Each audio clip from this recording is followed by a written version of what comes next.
ប៉ុន្តែកាលពីថ្ងៃទី3ខែមេសាកន្លងទៅខ្ញុំបានចូលកលប្រការណាជាអង្គម្ចាស់នឹងសម្ដេចព្រះរាជកែមឯសីខ្ញុំទូលសួរដើម្បីបញ្ជាក់ព្រះអង្គអំពីបញ្ហាហ្នឹងកំណត់ពេលណា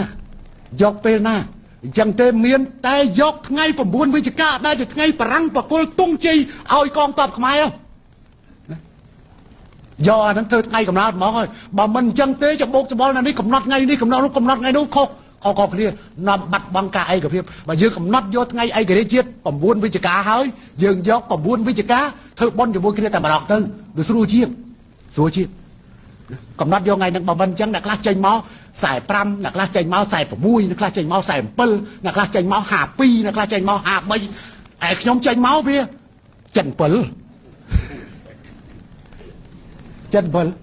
ក្រុមលួចដលងមកពាក់មេដៃមិញ77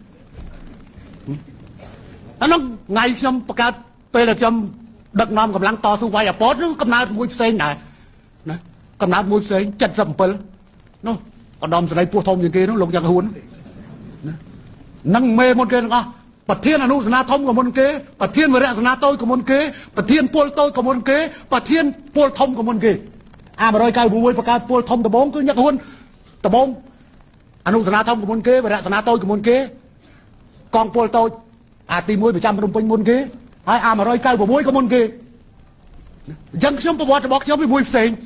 77ប៉ុន្តែកងទ័ពមិនមែនពី77មកណាមានតាំងពីការតស៊ូមុននោះប៉ុន្តែដើម្បីងាយឲ្យស្រួលគឺយក9វិច្ឆិកាផ្សារភ្ជាប់នឹងទួនាទីបរិយាបោចនកិច្ចរបស់ព្រះករណាជាអង្គម្ចាស់ដើម្បីឯករាជ្យជាតិប៉ុន្តែកម្លាំងតស៊ូមានតាំងពីមុននោះបើមិនអញ្ចឹងបារាំងមិនព្រមប្រគល់ឯករាជ្យឲ្យទេបកគោណាលោកបង្កើតតាំងពីកងជីវពលនារីក្លាហានកំភ្លើងឈើនោះដេញបារាំងអញ្ចឹងទេប៉ុន្តែយកថ្ងៃនេះគឺល្អឥឡូវយើងមានថ្ងៃកំណើតថ្ងៃអីថ្ងៃអីស្រួលកាលពីមុននឹងថ្ងៃកំណើតទៅបរទេសសួរថ្ងៃកំណើតកងទ័ពនៅឯពេលណាអត់ដឹងឆ្លើយទៅខុសគ្នាទាំងអស់ទៅ5នាក់ឆ្លើយគ្នាខុសគ្នាទាំង5